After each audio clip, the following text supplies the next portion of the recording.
Right now we're going to take a look at the types of equipment we use in stand-up paddle surfing. It is important to remember that this sport is changing on a daily basis, so this is some of the equipment we're using right now. Let's take a look at the boards.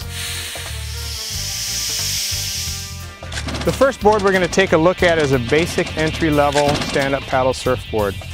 What you're going to normally have in this type of board is some boards that are around 11 to 12 feet long, nice and wide, 28 to 30 inches wide. The thickness on this type of board you want to be anywhere from 4 to 5 inches thick, depending on if it's an epoxy board or a polyester board. This type of board we're looking at is what would be more of a performance stand-up paddle board. These boards are traditionally a little shorter, 10 feet, sometimes 9 feet for the more advanced stand-up paddle surfers. What you're going to see with these types of performance boards is they're going to have a lot more rocker in them. Have 3 fins, 4 fins, or sometimes 5 fins. It's designed to give it more of a shortboard type feel, help you ride in the steeper, more bowly type of waves. You know, once again with the stand-up paddle surfboards, there's no set guidelines on, the thickness and the width and the length. It depends a lot on your riding style and your weight and your height, how the board's designed, and what you're going to see now 6 months from now would be totally different possibly. This next board is a fish style stand-up paddle surfboard. This board is designed to be a twin fin style fish. They also sometimes make these in 3 fin, 5 fin setup, depending on your preference. Catches the waves, turns around really easy, but sometimes is a little more unstable. The board we have here is a gun style stand-up paddle surfboard. Pretty much designed to ride in bigger surf when you want to get out there to the outer reefs and catch some of the big bombers that come through. Traditionally shaped more gun style, you'll notice that it's a little narrower, 24 to 26 inches wide, 4 inches thick most of the time. You're going to have a very hard rail in the back and a real nice rocker, so when you drop into those big waves, you can make it. The board we have here is a traditional longboard style stand-up paddle surfboard. These boards are usually anywhere, I'd say, from 10 feet to 12 feet. Type of board that you want to get out there and do your cross steps, your nose ridings, your drop knee cutbacks with, just like you would on your longboard when you're out playing in the small surf.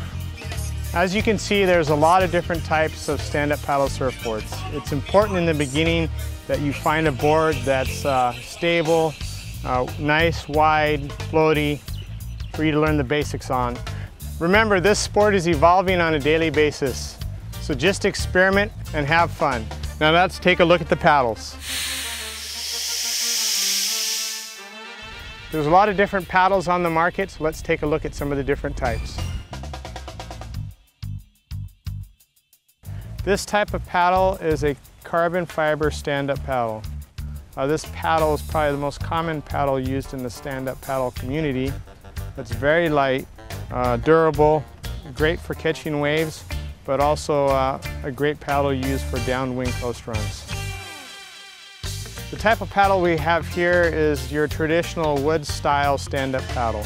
With the wood paddles, you can shape them so they're, look more like a traditional canoe style paddle. This type of paddle is harder to come by. I usually have to have them custom ordered.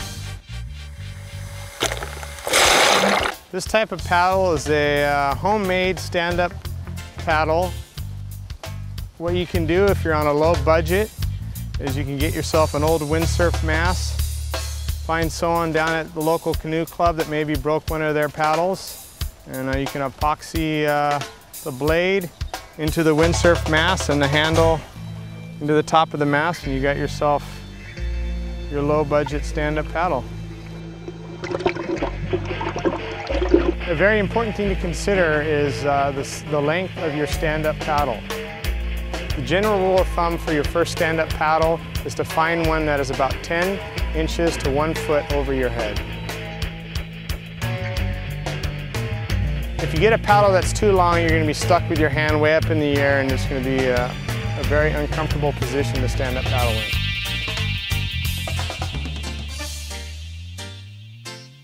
If you have too short of a paddle, you're going to find yourself bending over, off balance, in a very uncomfortable paddling position.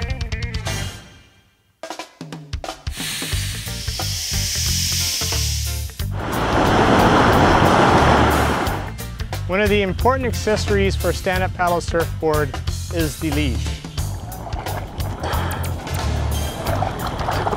When you purchase a leash for your stand-up paddle surfboard, make sure it's at least 1/4 inch thick, and don't get one of these small little shortboard surf leashes. If you end up buying one of these little leashes, you're going to find that it's way too short. When you wipe out in the surf, the board's going to fly back and possibly hit you. Also, because of the weight of the board in the waves, it will cause the leash to snap. You want to find yourself one of the thicker leashes there is, and make sure that when you stretch it out, it goes from the tail to the tip of your stand-up paddleboard. You can use a calf or an ankle leash depending on your personal preference. Once again, we recommend that you buy a leash at least the length of your board and 1/4 inch thick.